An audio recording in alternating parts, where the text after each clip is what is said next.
Okay, so hello Jean-Philippe. We will talk about living and working abroad today. Maybe we can start with a short introduction of yourself, like your name, the company you've worked for, the job you did, the country of stay, and how long you stayed in that country.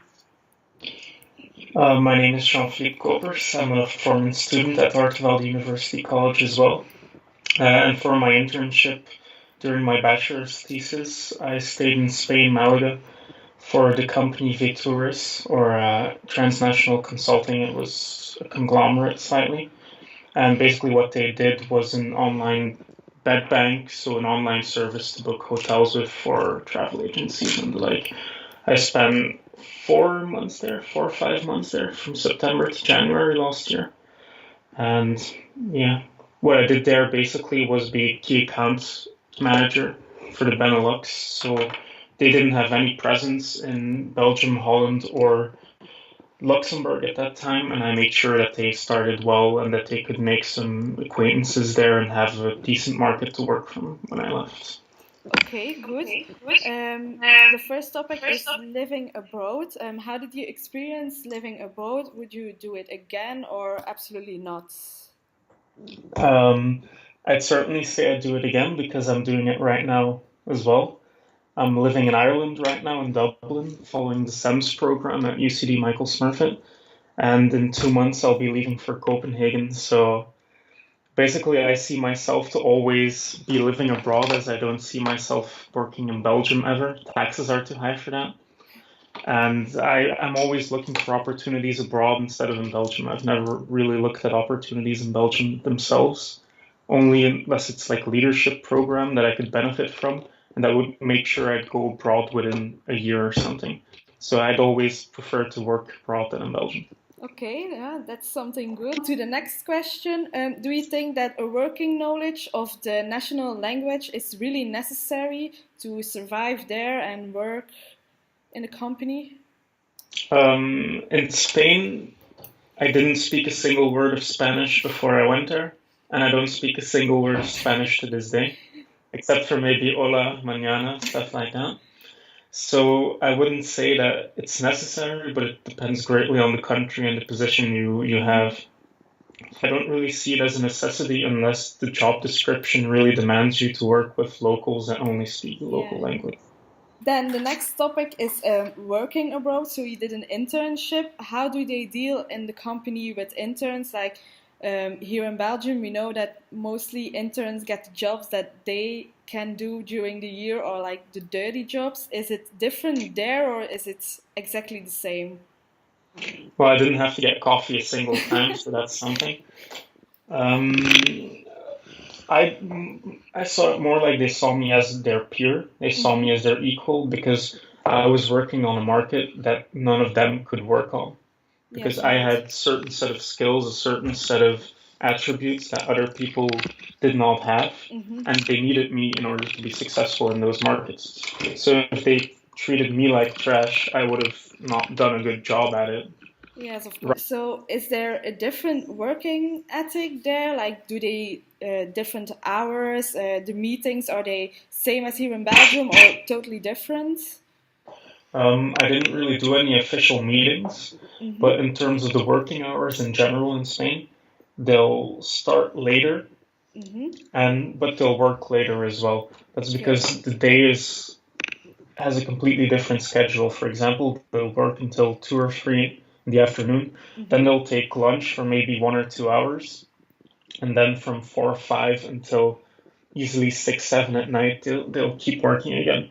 It's just a completely different way of looking at it. It's also more of a Latin country, so it's warmer. Yes, So they indeed. adjusted Yeah. their hours to the temperature and the ways they can be most productive. Hmm. You said that you didn't believe in the product. Um, like later on, when you've worked with the product, did you more believe in the product, or was it like at the end still the same? Like, no, it's not what it's supposed to be. I think the product was okay, but the market didn't really interest me. Like Mm-hmm. travel and hotels, I really couldn't care less about that market. And the product was okay. And I do believe that for a certain niche, Mm-hmm. they did have the cheapest offers there. Okay. but it's a certain niche. For example, for a whole part in Spain, they had the best offers and you could really benefit from using it. But for those couple of euros difference, I don't know how much use it is for you as a travel agency to actually make use of 5 different platforms, which they do. They check individually on like 5, 6 different platforms what are the best prices. And I think the time you use that is more or less the same as the money you save. So I don't really see the added benefit in that.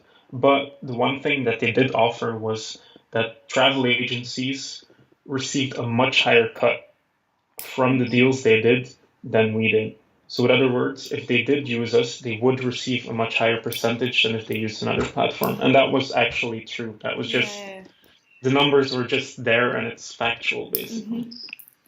Okay. So, in some way, I do believe in their product, but it's not a product I would use or enjoy selling in my next life. Okay, good. Did you experience any culture shock in Spain or maybe in Ireland now? Well, they love to drink in Ireland, Yeah, so we. but I wouldn't really see that as a culture shock. Like every country has its differences, so every country has its flaws that are peculiar to me, but I wouldn't really see it as a culture shock. Like the benefit of doing international entrepreneurship, I'm studying international management now as well, is that you're open to those things. You're aware that there's differences, and you need to be aware of those differences to make people from different cultures be able to work with each other. Yes. Not everyone works in the same way, but it's just being aware of the differences that's important.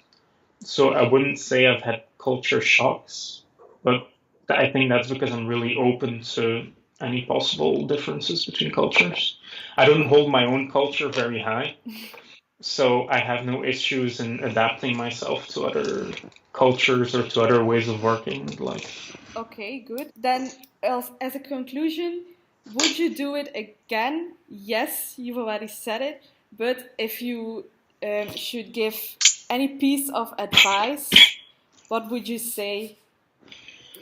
I think an important piece of advice, and maybe not, that's not just for living abroad, but just take every opportunity that comes to you. And if that opportunity is abroad, then it's abroad, and you can just go abroad and live that opportunity because it'll enrich your life, it'll enrich your environment, and most importantly, you'll develop yourself as a human being. That's something employers look at very much. How much have you developed as a person, and what are you like as a person? Like your academics, that's important as well, especially for like German companies who really give a shit about your grades. But for most companies like a Google or Facebook, they'll look at your personal development. What have you done? How did you react in certain situations? And what opportunities have you taken in your life? So if you get the opportunity, do it and try and show some initiative that you always try to do things or are open to new experiences. That's something very important for employers, both in Belgium and abroad. So I think that's an interesting part. Okay, that's really good advice. Thank you very much. Thank you for having this interview with me. I've definitely learned something about it. So thank you very much and see you next time. See you next time.